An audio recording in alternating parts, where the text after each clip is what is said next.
नमस्कार दोस्तों। देखिए, एक बार हमारे भारतीय संत थे राम मूर्ति जी। वो जापान घूमने के लिए गए। जब जापान में ट्रेन से यात्रा कर रहे थे तो उनकी थोड़ी भूख लगी और उन्होंने सोचा थोड़ा फल लेकर के खा लिया जाए। तो अगले स्टेशन पर रुके, उन्होंने चारों तरफ देखा, उनको कोई फल नज़र नहीं आया। वापस ट्रेन में बैठ गए।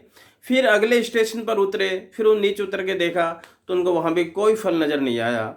तो उनके मुख से आवाज़ निकली कि ये कैसा देश है, खाने को फल वगैरह भी नहीं है। और वो वापस ट्रेन में बैठ गए।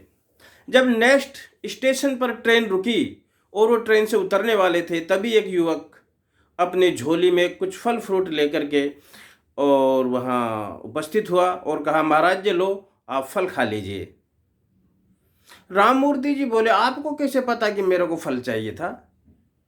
वो युवक बोला, देखिए, पिछले स्टेशन पे आपके मुख से जो आवाज़ निकली कि ये कैसा देश है, यहाँ खाने को फल भी नहीं है, वो मैंने सुन लिया था। और मैं ये नहीं चाहता, मेरी आत्मा ये गवाह नहीं देती कि कोई मेरे देश के बारे में ऐसा सोचे। दोस्तों, ये जब बातें राममूर्ति ने सुनी तो उसको बहुत आश्चर्य हुआ और उसने बोला, एक साधारण सा युवक इतने अच्छे विचार रखता है। तो उसने पास बिठाया और बोला, अच्छा एक बात बताओ, क्या आप भगवान को मानते हो? वो संत उनसे बोला, क्या आप भगवान को मानते हो? तो वो युवक बोला, जी महाराज, हम भगवान को मानते हैं। महात्मा बुद्ध भगवान है हमारा और अहिंसा परमो धर्म है, ये हमारा धर्म है, हम अहिंसावादी हैं। वो संत बोला, अच्छा अच्छा, एक बात बताओ, यदि कोई आपके देश पे आक्रमण करे तो आप क्या करोगे? बोला, उसको तो हम जान से मार देंगे, वहाँ पर अहिंसा नहीं देखेंगे, वहाँ उसको हम जान से मार देंगे। बोला, अच्छा, यदि आक्रमण करने वाला स्वयं महात्मा बुद्ध हो तब क्या करोगे? तपाक से युवक ने जवाब दिया, उसको भी जान से खत्म कर देंगे। दोस्तों, जब ये बात सुनी संत ने, उनके पैरों के नीचे से जमीन निकल गई कि एक ये देश है, इतना छोटा सा देश भारत से इतना आगे कैसे निकल गया। उस संत को तुरंत समझ आ गया और उसने सोचा, एक हमारा देश है जो मंदिर बनाने को ही अपना विकास मान रहा है, और एक ये है जो जाति धर्म भगवान सब पीछे, पहले देश। दोस्तों, जब तक हमारे देश से जाति और धर्म की राजनीति खत्म नहीं होगी, हम विश्वगुरु नहीं बन सकते। वो संत तुरंत समझ गया कि हम विश्वगुरु की जो पद था हमारा, वो हमने कैसे खोई है और हम कहाँ चल रहे हैं। लेकिन हम पुनः विश्वगुरु बन सकते हैं यदि हम जाति और धर्म की राजनीति छोड़ दें।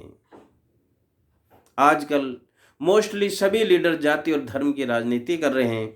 केवल एक लीडर है जो जाति धर्म से उठकर इंसानियत की राजनीति कर रहा है, वो है श्रीमान अरविंद केजरीवाल।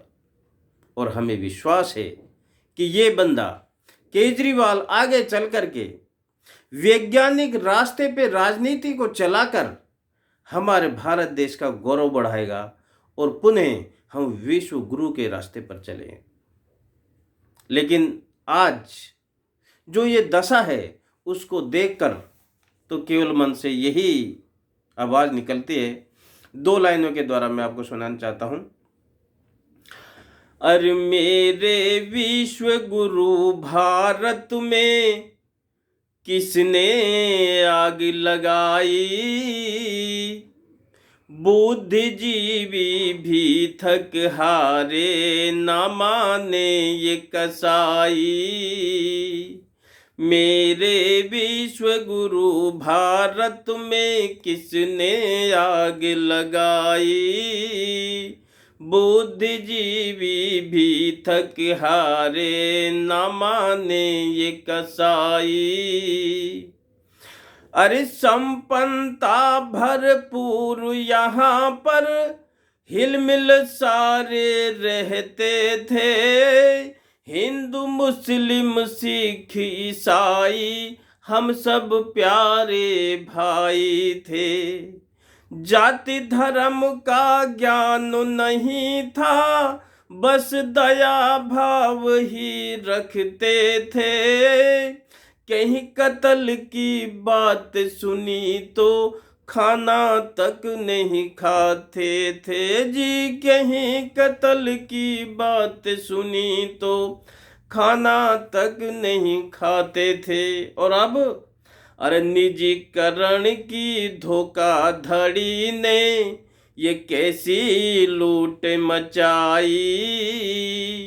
बुद्धिजीवी भी थक हारे, न माने ये कसाई।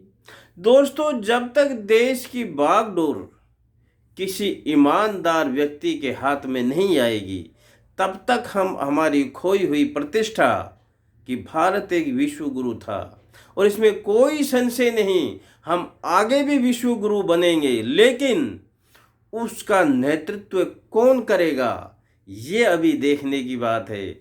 वो बंदा धीरे धीरे आगे बढ़ रहा है। आज इतना ही। जय हिंद। हमारे विचार आपको अच्छा लगे तो हमारा चैनल है रीड डिस्कवर भारत, आप उसको सब्सक्राइब कीजिए। नई वीडियो